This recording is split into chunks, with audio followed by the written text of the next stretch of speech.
नमस्कार। हमारे देश में बातें बहुत बड़ी बड़ी की जाती है, लेकिन हमारा सिस्टम, हमारा सरकारी तंत्र और हमारे नेता क्या करते हैं, आपको जानकर हैरानी होगी कि देश के लिए एक जवान, एक मेजर शहीद होता है और जब उसको शौर्य चक्र मिलता है तो प्रधानमंत्री से लेकर सब लोग तालियां बजाते हैं। आप जो मेरे पीछे वीडियो देख रहे हैं उसमें प्रधानमंत्री भी बैठे हुए हैं, लेकिन 3 साल बीत जाने के बाद भी मेजर शहीद अनुज सूद की पत्नी को महाराष्ट्र सरकार ने कोई राहत नहीं दी। Major Anuj Sood, brigade of the guards, 21वीं बटालियन, द राष्ट्रीय राइफल्स, मरणोपरांत।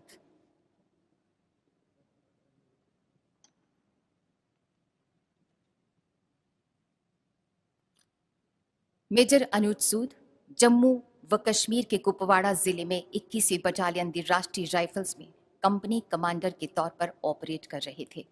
1 मई 2020 को वत्सर जंगल में 2 आतंकवादियों की सूचना मिलने पर अधिकारी ने उनको चेतावनी दी, लेकिन आतंकवादियों ने पलटकर अंधाधुंध हमला कर दिया और बच निकले। उन्होंने अपनी गोलीबारी को रोका और पहले दोनों ओर की गोलीबारी में फंसे नागरिकों की जान बचाई।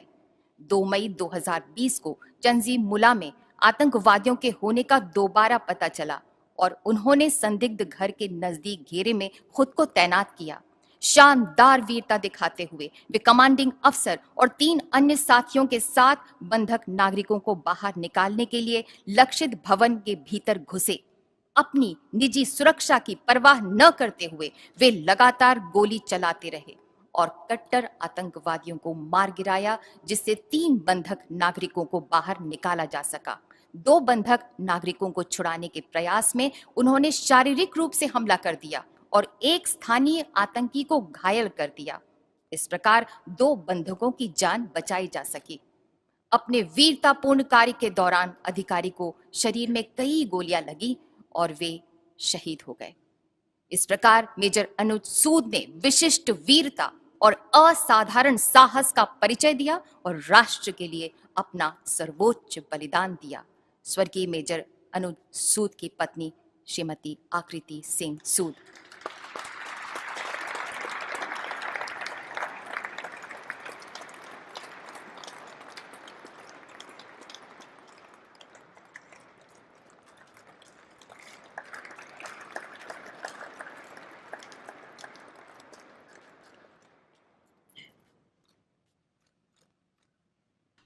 और जब राहत नहीं दी तो वो हाईकोर्ट पहुंची और जब हाईकोर्ट ने मामले की जांच की तो पाया कि जो एकनाथ शिंदे सरकार है बिल्कुल नियम कानून को ताक पर रखी हुई है। बॉम्बे हाईकोर्ट ने शहीद मेजर की पत्नी को राहत देने को लेकर निर्णय लेने में देरी पर कड़ी फटकार लगाई है महाराष्ट्र की सरकार को। कोर्ट ने कहा कि सरकार कुछ मुद्दों पर बिजली की गति से फैसले लेती है, मतलब इतना तेजी से फैसला लेती है कि पूछिए मत, लेकिन शहीद की विधवा को राहत देने में अपने कदम क्यों पीछे खींच रही है समझ में नहीं आ रहा।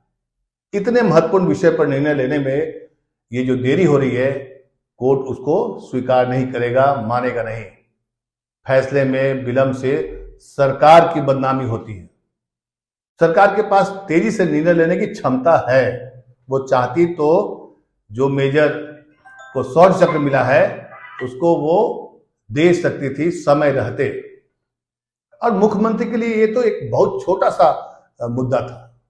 आपको बता दें कि 30 साल के शहीद मेजर अनुज सूद की पत्नी आकृति की याचिका पर बॉम्बे हाईकोर्ट ने ये टिप्पणी की और महाराष्ट्र सरकार पर नाराजगी जताई, फटकार लगाई। याचिका में सूद की पत्नी ने क्या कहा था कि सरकार के 2000 और 2019 के जीआर के तहत आर्थिक राहत देने का जो निर्देश है उसको नहीं दे रही है महाराष्ट्र सरकार। बॉम्बे हाईकोर्ट ने पूछा कि जम्मू कश्मीर में देश की रक्षा करते हुए, आतंकवादी से लड़ते हुए सेना का एक मेजर शहीद हो जाता है और महाराष्ट्र सरकार अपने नीतियों में लेकर फंसा हुआ है कि दें कि ना दें, और इसकी वजह से 3 साल